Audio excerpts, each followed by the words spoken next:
So hi! Welcome and welcome back to my YouTube channel, and for this tutorial, ituturo ko sa inyo kung paano nga ba mag-update ng CC app.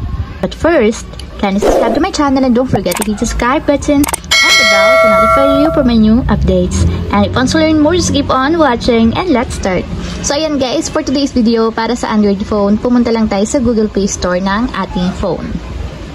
And then, pagka-open guys, itap lang natin yung search or pumunta lang tayo sa search bar. So, dito guys, ito-type lang natin or isa-search natin is yung CC. So, ang spelling niya guys is C-I-C-I. So, search lang natin. And then, open lang natin guys yung pinakang application. So, kung hindi pa guys updated yung inyong CC app, update yung nakalagay dyan. Pero kung updated na yan guys, open na lang. So, since nga hindi pa updated, tap natin yung update. And wait natin guys hanggang sa matapos ma-install. And then, after ma-install guys, tap na natin yung open para directly mapunta tayo sa pinakang application. And dito guys, mapapansin nyo na yung mga bagong features or nadagdag dito sa ating CC app.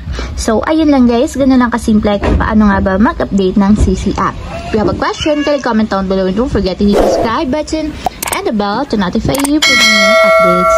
And thank you for watching!